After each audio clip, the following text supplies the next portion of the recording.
Intéressons-nous dans ce journal à la filière ananas. Le ministère d'État, ministère de l'Agriculture et du Développement rural, en collaboration avec le FIRCA, a procédé récemment à la remise de matériel agricole et d'équipements à deux fêtières de la filière ananas. L'objectif est d'améliorer la production de l'ananas. Nous en parle Konina Nogo.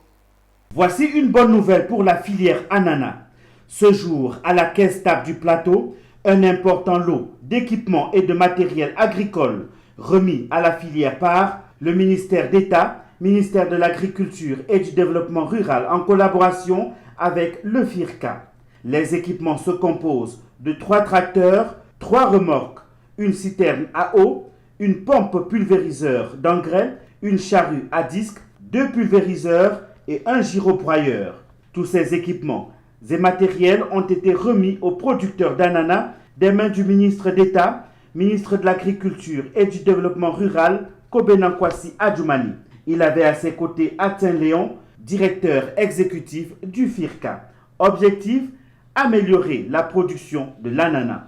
Nous aussi, comme nous savons bien faire les choses, nous avons fait venir des rejets de cet ananas très prisé. Et comme en Côte d'Ivoire, nous on aime le travail, je suis convaincu qu'avec ces outils que nous mettons à votre disposition, vous allez faire davantage et nous allons revenir sur notre position de départ, c'est-à-dire occuper la première place au niveau mondial.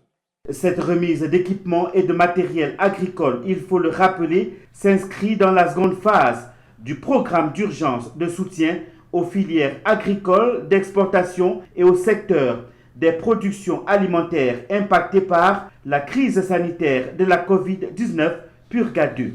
Elle s'élève à 1 milliard de francs CFA pour la filière ananas et tient déjà ses promesses, se réjouit le FIRCA, unité opérationnelle du Purga 2 ananas. Il faut savoir que l'ananas, ce fruit très prisé, fait face à une chute de productivité en Côte d'Ivoire depuis le début des années 2000.